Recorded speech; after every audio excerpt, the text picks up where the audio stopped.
नमस्कार मित्रों, मैं गौरव मेहता वैदिक एस्ट्रोलॉजर। आज आपको बताऊंगा कि विवाह कब और किस नक्षत्र में किया जाए और आप खुद ही कैसे सीख सकते हैं इसके बारे में।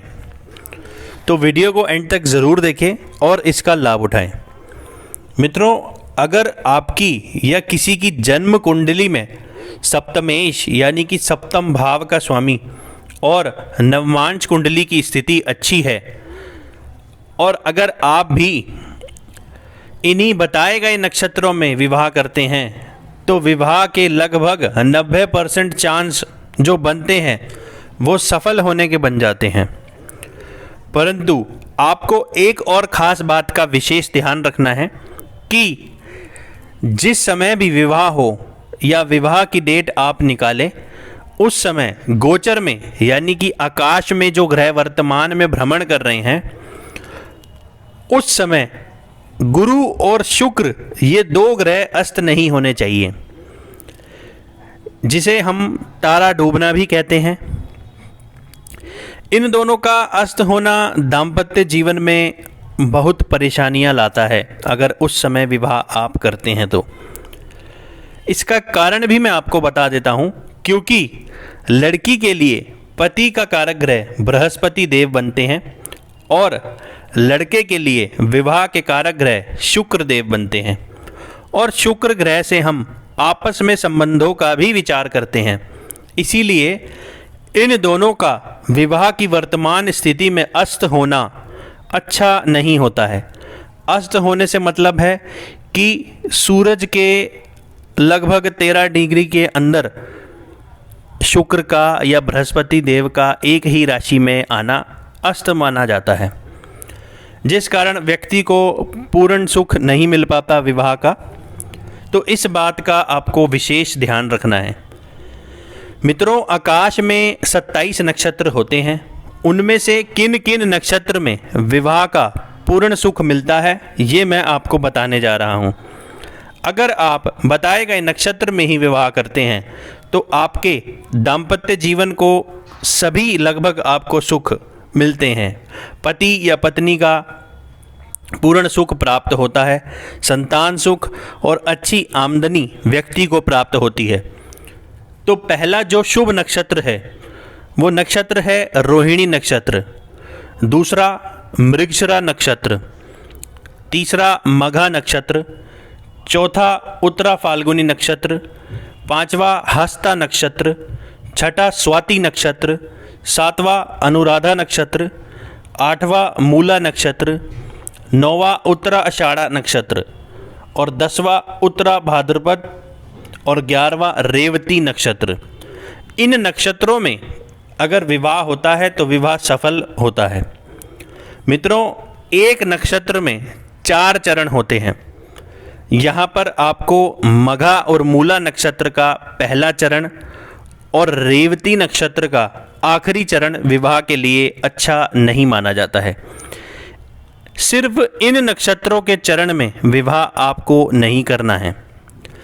बहुत से लोग उत्तरा फाल्गुनी नक्षत्र को भी अच्छा नहीं मानते हैं, क्योंकि इस नक्षत्र में भगवान श्री राम और माता पार्वती का विवाह हुआ था और उनका दाम्पत्य जीवन बहुत ही संघर्ष में और अच्छा नहीं रहा। इस कारण इस नक्षत्र को भी विवाह के अनुकूल नहीं माना जाता है, जबकि ऐसा नहीं है, क्योंकि भगवान श्री राम जी की कुंडली में उनके दाम्पत्य जीवन का स्वामी ग्रह और नवमांश कुंडली में कुछ ग्रहों की पीड़ित होने की अवस्था थी। ये उनका मुख्य कारण था कि उनको वनवास काटना पड़ा और अंत में माता सीता भी भूमि में लिप्त हो गई। मित्रों, अब मैं आपको यह भी बताऊंगा कि आप खुद कैसे इन नक्षत्रों को देख सकते हैं। आपने करना क्या है, आपने प्ले स्टोर में जाकर के हिंदू कैलेंडर ऐप को डाउनलोड करना है, जो कि इस तरीके की आपको दिखती है। आपने इसे ओपन करना है। ओपन करने के बाद आप चाहें तो लैंग्वेज को हिंदी या इंग्लिश सेलेक्ट कर सकते हैं। अब आपको जहाँ पर कुंडली लिखा हुआ है इस पर आपको क्लिक करना है और क्लिक करने के बाद आपके सामने ये आज का पंचांग आ गया है। आप देख सकते हैं कि यहाँ पर आज का जो नक्षत्र है वो हस्त नक्षत्र है और हस्त नक्षत्र का तीसरा चरण है जो इस समय चल रहा है। तीसरे नक्षत्र में हस्त नक्षत्र का यहाँ पर तीसरा चरण इस समय चल रहा है वर्तमान में। और आप डेट आगे बढ़ाकर भी यहाँ पर देख सकते हैं, ठीक है, कि आप आगे जाना चाहें तो आगे की डेट भी आप निकाल सकते हैं कि कौन से दिन कौन सा नक्षत्र चल रहा है। आप देखें, सूर्य के नज़दीक अगर कोई ग्रह आता है तो वो अस्त हो जाता है। यहाँ आप देख भी सकते हैं, जैसे अभी आज के दिन में आप देखें कि सूर्य यहाँ पर नीचे हम आ जाते हैं। सूर्य यहाँ पर कुंभ राशि में 17 डिग्री के हैं, कुंभ राशि में, और शुक्र भी कुंभ ही राशि में है, 10 डिग्री के हैं। तो लगभग यहाँ पर 6 डिग्री का ही अंतर है। तो यहाँ जो शुक्र है कुंभ राशि में वो इस समय वर्तमान में अस्त हैं। और हम बृहस्पति देव को भी देख लेते हैं, शुक्र ग्रह, गुरु ग्रह को भी देख लेते हैं, जो अभी वर्तमान में यहाँ देख सकते हैं आप मकर राशि में 22 डिग्री के इस समय बृहस्पति ग्रह हैं।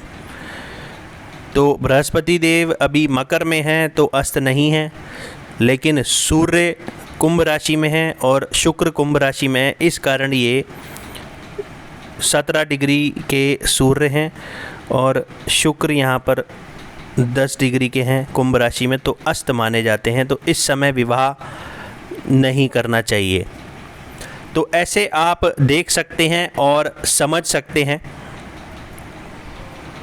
तो मित्रों, अगर आपको कोई भी दिक्कत परेशानी आती है, जो मैंने आपको बताया है वो समझ में अगर आपको नहीं आया है, तो आप कमेंट सेक्शन में जाकर के कमेंट करके मुझसे पूछ सकते हैं।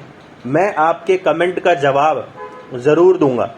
और मित्रों, मेरे इस प्रयास को सफल बनाने के लिए इस वीडियो को लाइक और शेयर ज़रूर करें। और अभी तक अगर आपने चैनल को सब्सक्राइब नहीं किया है तो चैनल को सब्सक्राइब ज़रूर करें। धन्यवाद मित्रों।